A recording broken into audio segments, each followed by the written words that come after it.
Give us 30 minutes each week to discover the trends that are shaping the future of retirement with That Annuity Show. We bring you conversations with industry leaders who are revolutionizing financial products, technology, and distribution channels. Now, here's your host, Paul Tyler. Hi, this is Paul Tyler, and welcome to another episode of That Annuity Show. Bruno, glad to have you here. Glad to be here. Good afternoon, Paul. Anyway, we have a returning guest. We're so lucky. Today, we welcome back Joe Jordan, who has become one of the financial industry's most compelling voices on purpose-driven planning. And I think after decades of observing how people navigate retirement, Joe has really challenged all of us to move beyond just the numbers and help people find meaning in their post-career lives. And of course, his book, Living a Life of Significance, and presentations have really touched the lives of advisors all around the globe. Joe, welcome back to the show. Well, it's good to be here. Thanks for having me, Paul. It's just terrific, and I think we've talked a lot about purpose, and I guess, listen, we're all getting older. I just told you, my wife celebrated a major date. I can't believe I'm this old because I'll be Bruno. I'm going to be that age pretty soon myself.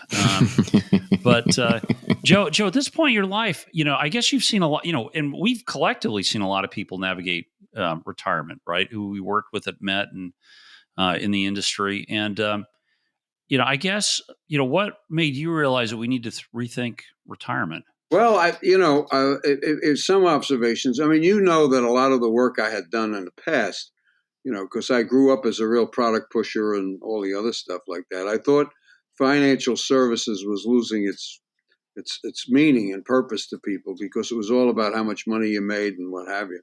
And I began to think back and say, we really have a significant impact on people. And behind that was, it's a tough business and it's a lot of rejection. And so you got to be pretty solid that you're really doing something worthwhile because no one's going to sit there and tell you about it.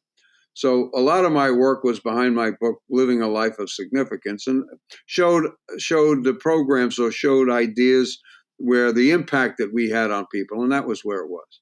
What I completely missed, is that's what clients want. And when you go back and you think about the paradigms that we grew up with, around the time I was born in the 50s, 52, 1951, most people had a defined benefit pension plan, and corporations would tell people, flog it, work your ass off because, man, it's going to be great. You're going to be sitting there in the hammock smoking a cigar and playing golf when you want to. And the reality of that is just simply that when you're in retirement, you need meaning and purpose too. So that was the bell that rang. And then I bumped into a couple of books. One of them is How to Retire and Not Die, and it's by Gary Cirak. And so what he began to notice was that a lot of his clients and those that were very affluent, were losing it because they had nothing to do. And we forget we lose a lot of things when we retire. Okay, we lose position. Some guy said I used to be in Who's Who. Now no one knows who the hell I am. You lose position, you lose relationships, you lose purpose, and no one has ever explored that. No one has ever talked about it. And in the old days, when you retired, you took a boat to Ireland, and then you came back and you were dead at 68. So who cares? But now you have people living longer than when they worked. And so there has to be something there. So there's a whole shift, I think, going on in financial service. When I started, everyone was selling product. There's nothing wrong with that. And then we went to planning. But planning's a very analytical approach. It's numbers driven. A lot of people don't get that. And so now I think this is the next thing, is the idea of striving for beginning to understand what it is you're going to do in retirement, because you need to do that. You have to have meaning and purpose. So that's the thing that happens. Another way of saying it is that those that retire to something are happier than people who retire from something. And the other thing that popped up, so what happens is you start thinking about a path and then you find pilgrims. All right. And I picked up this thing. This is from McKinsey. And it was from 2020, and it said in 10 years, advisors will gradually shed their role as investment managers and become more like integrated life wealth coaches. So I saw that. And then I spoke at a major distributor, and that's what the CEO was saying during the pandemic. He was very proud of everybody because he really sat down and talked to people and created their relationships. So I think that's the future. And I think it's a gap that we can fill. A robot can't do it. A robot can assist you. It can assist you in doing it. But I think, and I'm also just anecdotally bumping into people who are saying, "Yeah, what am I going to do? I can't retire." So a lot of that's happening. So the next phase in terms of dealing with retirement is to not only take care of people financially, and not that that's not important, but it's also the idea of trying to figure out how we can help people do that. So that's one book. The other's by Mitch Anthony, and it's not off the top of my head. What Mitch Anthony, Gary Sirach's book, How to Retire and Not Die, raises the question, and a lot of people can identify with that. The other book from Mitch Anthony, and I just can't remember the name of it, what he does is he has all of the questions to ask. It's really nice to tell people, what you're doing now is not really all that good, so figure it out in the future. He has all of the right questions to be asking people, what are you going to do in your life and what have you. So he's got that all laid out. So what I'm really urging, and think about it, okay? People have never felt more isolated and alone. Okay, so this is helping to solve a problem. The pandemic certainly did that. Social media, Yale did a study and found out the more people use Facebook, the worse they feel. So everyone has this dependency. I think for younger people, it's a real challenge because they don't know how to talk to anybody. It's all a machine. So I think that human side is beginning to come out, and that's the new direction. And inexorably, if you don't do it, you got a problem. Wow, a lot to unpack here. And I like the way I think that makes perfect sense. So how do you think we as a society, as an industry, are going to be able to break those silos? I mean, those silos are everywhere. The corporate world, the government, the different aspects of every society out there. People are typically very protective to what they do, what they offer. How this is going to be a major challenge to basically break those silos and allow kind of advice through multi-level fields. How do you see that coming in the next 10 years? Well, I see the idea of what I would call purpose-driven retirement planning. Okay, and so I think that would be the title. The two books I described, or the two authors I described, helps you get there. But there's a lot more out there when you see it, it's where people are going towards, and bear in mind that it's also fed by something else. And the other aspect of it is is the aging population of the world. You're beginning to see, and I've been talking about this for 5 years, but you're beginning to see front page articles in the Wall Street Journal that are talking about this, and there was one just this past May, and what it talked about was the idea that there aren't enough babies now, and people are just beginning to come to grips with it, Oh, but before I do that, there's one really great quote which I didn't throw in there. This is from one of the astronauts, Eugene Cernan. He said, "If you think going to the moon is hard, try staying home." So it's becoming a real big issue, and people are living longer, and so that's the part that really is there. Oh, and one thing I have to tell you from my personal point of view, okay, I'm 72 and I'm still humping and pumping, so I'm still moving. But I have some colleagues who've been retired for a while, and some of them are always aggravated, and they talk about things that happened 6 years ago or 10 years ago, like it happened yesterday, and some of them are out there going, "Get off my lawn," So we have a lot of people that are beginning to fit into that category, and I think that's important. Well, I have one other quote, but I'm going to get back to your question. I'm sorry. This is a according to the 2005 Australian longevity study. Close relationships with children and family members has a minimal impact on longevity, but still people with more friends tend to outlive those by less by 22%. So that means if you quit this business, you're going to die. No, of course not. Yeah, we don't want to die. Yeah. Yeah, you don't want to die, right? No. But no, this has never entered the conversation before. And that's why I think it's a whole new vista in terms of what's going to happen. So I said how to retire and not die was there, and so that that can help. Yeah, we had Gary on our show. This was a couple of years ago, Joe. He's great. Oh yeah, go ahead. No, yeah, his I think Bruno. I'm trying to think if you're on that one or not, where he was telling how he talks about the marathon, Joe. Yeah. In retirement, he says it's 26 years, 26 miles. It's a long. You're in retirement for a really long time. I don't think people realize what that actually means. And now you started to tap into something here, Joe, that was interesting. The angry old man syndrome. There's that whole emotional side that I think. And maybe you want to go a little deeper in here that a lot of financial advisors just really aren't trained, to deal with it. Like Bruno says, listen, we can do illustrations, we can do spreadsheets, but wait a second, where was it on the application to say, how do you feel today? Well, I also think this is the Surgeon General has said that people who have a profound sense of isolation, is equivalent to smoking 15 cigarettes a day. So this kills, okay?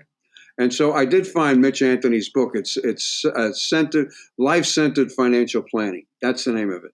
So I think you start from those two books and just from personal observations, and I think that's helpful. So I think more of this is going to happen. I'm beginning to see a lot of other people beginning to think this way. And so I think that's the way you get ahead of yourself. First of all, buy those two books and immerse yourself in them. The other thing I was talking about from the demographics point of view, the Wall Street Journal article was May of 2024, and it states that there aren't enough babies and the rapidly falling birth rates will cause great economic, social, and geopolitical consequences, resulting in a population, listen to this, who will be primarily responsible for funding their longer and more costly retirement for the first time in history.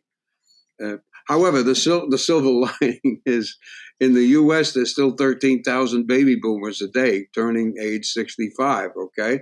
And that's until 2030. And as the population ages, fewer people means less innovation and tremendous pressure on government programs. So I think that's the important part.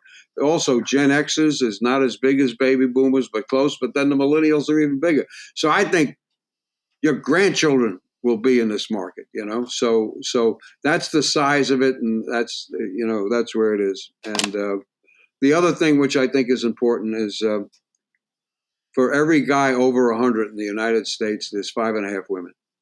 So this is a women's issue, as is life insurance, because 80% of men die married and 80% of women die single. So I think those are things that that we're going to have to begin to be thinking about. But I do enjoy your question, Bruno, because it is a fundamental shift and a change. And how do you do it?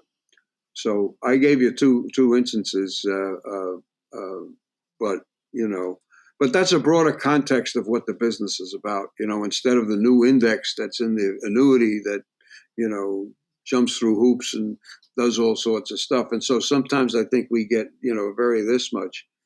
And so here's the point I'm getting at. I believe that's the biggest challenge the planet faces. Not that global warming isn't an issue, but the fact that we have fewer and fewer children means there's going to be put a lot of pressure because no one's paying. Look, it's very simple. If you have a large working age population, you got more people putting money in and taking money out, and it ain't deep. So that's the future, and I think it's exciting. At the risk of repeating myself, a lot to unpack and here as well. I'd like to. There is one aspect as well that you mentioned is the and I don't want to misquote it, but my understanding is that there was an Australian study that was indicating that people with more friends have effectively more longevity. Is that am I reading this right? Right, people that are out and extended. It's not just in terms of dealing with your family. So it's the idea of being more active, and so it's like a 22% probability of a difference. So you want to live longer, be active. You know And I've never seen anything of or any measure of that, yeah. friendship popularity or things. You hear that in high school with Facebook and likes and those kind of, or TikTok, should I say? But it is very interesting to kind of bring it up kind of more formally, and so that's not something that I've ever seen into a kind of a like a formal study or a formal kind of quote quote underwriting criteria. Or so I think that's it's a Well, good that's why it's just starting to come up because we're at the cusp of it. Okay, so I'm saying get ahead of the curve. I'm not saying drop everything that you're doing now. Of course, making people financially secure is a big issue, but it's the idea that you put in the back of your head. And believe me, I was totally immune to it. I didn't bring it up, but it makes sense. You know what this is? This is life of significance for clients, and meaning and purpose is important. And I think it's a higher level, and it's and I think a lot of successful people in financial services know this, but they're unconscious competence in it. You know what I mean? They understand what clicks and whatever. So isn't it nice to step back and to know what it is? But those two books are a must. Yeah. Well, listen, I can personally attest to what you're describing because my mother-in-law was I guess, I don't know, 7 or 8 years ago. She was her husband, my father-in-law passed away, Joe. Yes, she was single. He died married. She's still single. Moved in with my brother-in-law, nice house. It's but she was there all by herself all day long. It did not go well. Let me put it that way. Over about a year, got her in an assisted living center.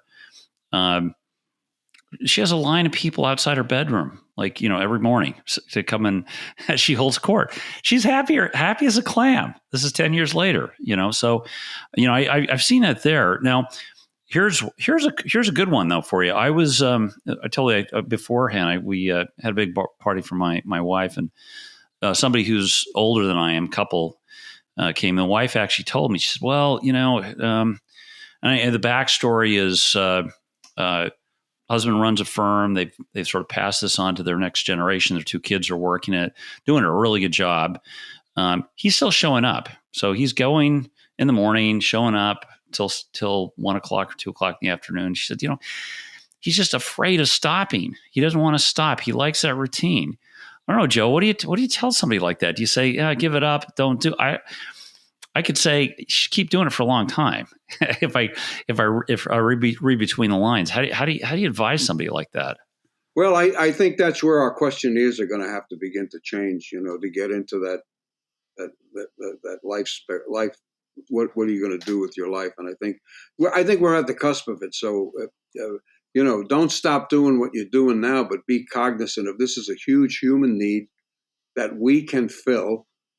And on top of the fact that we have so many people who are getting older, but just know this: when you have an aging population, you have fewer people putting money in, which means that you're going to have to be more self-reliant. And it's even more important, that that we do that stuff. And I think we've got a lot of great products now that we didn't have before. I saw this. I don't mean to so much get into product stuff, but 2 things that hit me, because I think to some extent our business is very left brain analytically altered. Not altered, but driven. And I've always watched this thing going on about indexed annuities. The idea it's there, and so a lot of people poo-poo it because you're not going to enjoy. And I believe this, that time in the market's more important than timing it and all that other stuff like that. But some people just can't handle it, and that's why I really like the book that came out. So this is an idea again about having more emotion being put into the things that we do. And it's really the idea. It's Cheryl Moore, right? Cheryl Moore's book, right? And she wrote a book, Why I bought an indexed annuity. Oh, you got it back there? I think I have it behind me, Yeah, Joe. yeah. It's not too far. I can pull it off Let me tell you what I I was like. prepared for this one, but Cheryl's not too far there. Yeah. No, but you know what she did? She broke the mold. You know what I mean? She really doesn't care. But what she did is she brought her story into it. She brought her idea into it. She grew up in a very hard situation and saw relatives and what have you destroy themselves financially and putting money in the wrong places or things they didn't know about, which is even more important. And she says, I never want to see a negative number, So we would be preaching, well, if you invest in equities this time, she ain't listening to that, And there's a lot of people out there like that. So she's very happy. Okay, you understand this is the client is very happy with this situation. She'll give up the upside because she doesn't want to be staring at a ceiling. So I really urge everybody to get that because that was the first amount. And, there's no better expert on the annuity side than her. She's always out there and reads the stuff, and does it. So that's part and parcel of what's in her head and what she wants to do. And so I would tell you this, someone of a similar background would understand that immediately. No charts, no graphs, they'd be there. And even if they weren't and didn't have a background like that or even disagree, but they can understand why she did it. So right now, you're either in there with the schoolmaster who wraps your knuckles because you're not following up. I mean, you think about it. A lot of the financial aspect operates under a premise that people will always operate in their own best interest. Anyone who deals with the investing public knows that's not true. So, it's really more a fact of finding out what's really on their minds. And I think that's really important. That's why I love that question, which is, do you want to be rich or would you rather never want to be poor? So that really registered it because a lot of our language is not conducive to people thinking it through because most people don't think about that. And beyond that, thinking about, they said, at least I got to retirement and I'm there. And you don't want to turn that into a torture chamber. You don't want to turn that into something that's negative. Because I have a sense that if you stay that way for about 6 to 8 months or 12, you can't go back. You'll be fighting yourself to get back to the business and what have you. So I think it's the whole person type of approach in terms of dealing with somebody. And someone might be listening to this and saying, well, how the hell is that going to help me? Well, I'll tell you what, get on the bandwagon now because it ain't changing.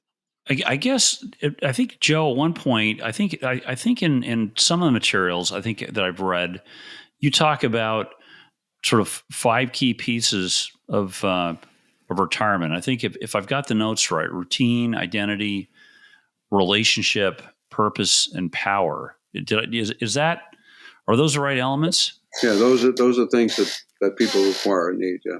And I guess, why is this? I guess why are these things? I guess why does it matter? I mean, we've talked about relationships. Yes, I think we talked about identity because I think a lot of people get identity. Why is power still an element in retirement? I mean, because you kind of stopped. Is it that? Are you finding your power from the work or the power from the people around you? I don't know. I think it's really a question of getting out of yourself. It seems to be that is the point. That's on the human side of it. I think that's it. Because what happens is, as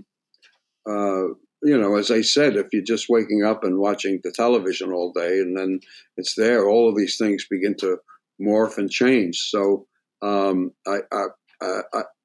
don't think it doesn't allow people to continue to grow. And so it's the idea. I believe that when you have a purpose, and that purpose normally, in my view, extends to helping others. And that's true community. And to some extent, community has really been shrunk by the pandemic and social media and all of these things that are there. So Joe, we've talked a lot about purpose. I know you're really fond of a Japanese concept, and I'm going to butcher the name, Ikigai. Did I do that right? It's about right because I butcher it all the time. Okay. In other words, one of the things that's coming up to the surface are these blue zones, and there are certain areas in the planet where people seem to just live a lot longer. And the winner, okay, is Okinawa. And Interesting. what happens is that as I understand it, is the source of this thing called Ikagi. It's Ikiga. And so what it is just three concentric circles, and they come together. Is that a Venn diagram? I don't know if it is or what have you. Yeah, I think it counts as Venn. Yeah, they overlap. So one of the things that they did, and they had this a while ago. So again, this is the idea. Because you asked me before, how would people begin to think about what they want to do in retirement? By the way, this is good advice at any point in time in life, what you do. So there's three concentric circles that converge. And one of them is titled What You Love to do. And then the second one is What the World Needs. And then the third one is What can you get paid for? And then the last one is what are you good at? And so having the conversion of what you love and what the world needs is what your mission is.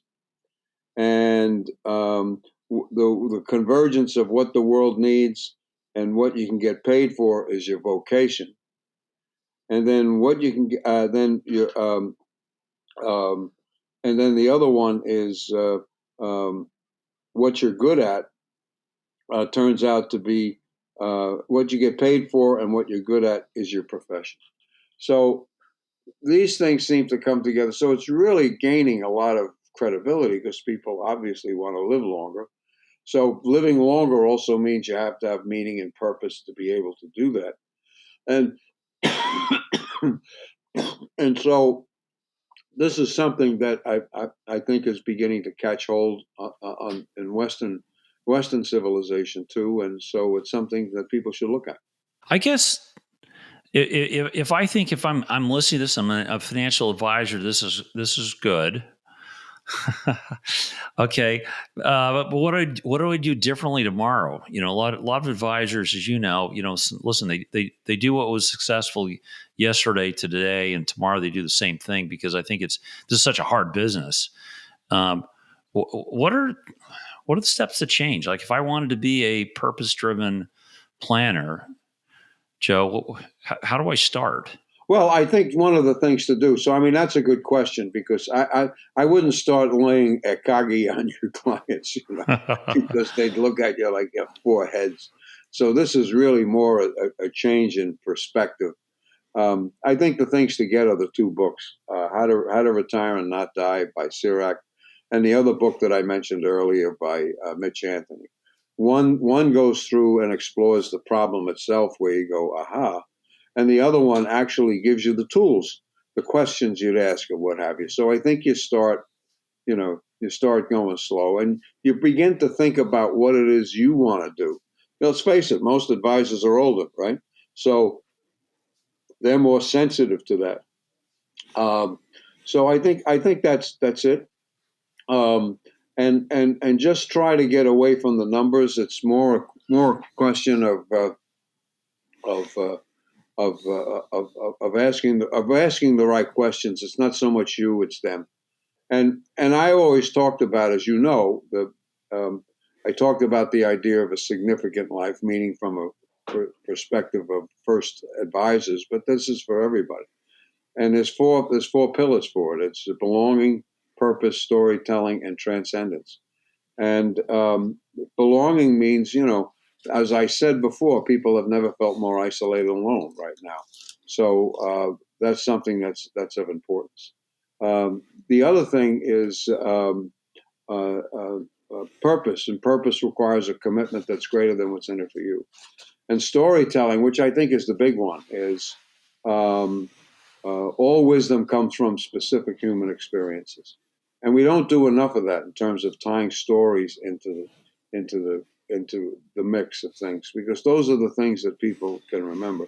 And the last thing is transcendence, which is the out-of-body experience you get when you do something worthwhile.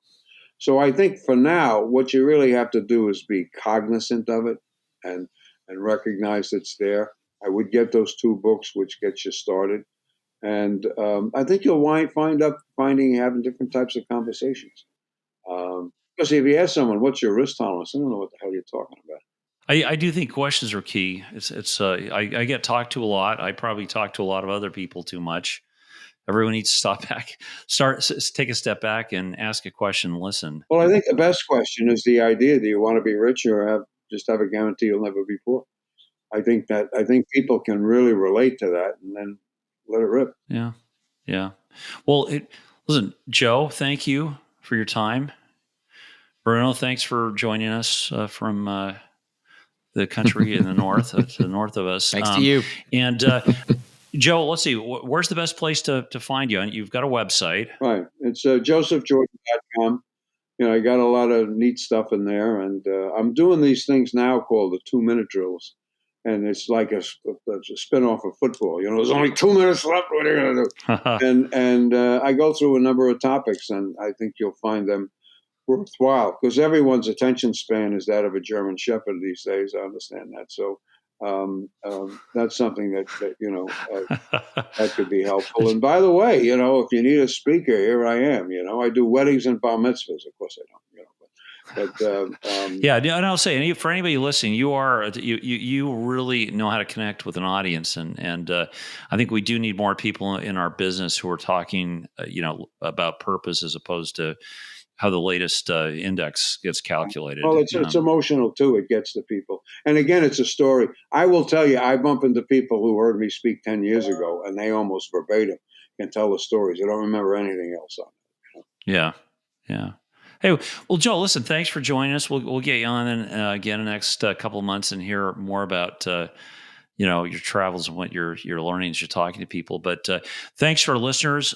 Join us again next week for another great episode of That Annuity Show. Thanks. Thanks for listening. If you've enjoyed the show, please rate and recommend us on iTunes, Spotify, or wherever you get your podcasts. You can also get more information or listen to more episodes at thatannuityshow.com. Nassau Financial Group is always working harder to be your carrier of choice. We build products that help protect people's savings and are dedicated to providing you with best-in-class service. We seek to keep things simple and have your back in the years to come. Nassau is headquartered in Hartford, Connecticut. Learn more at nfg.com. Zinnia, an Eldridge Industries business, simplifies insurance. It delivers comprehensive solutions for the industry's most critical needs and creates the modern rails of the insurance industry. To learn more about Zinnia, please visit zinnia.com.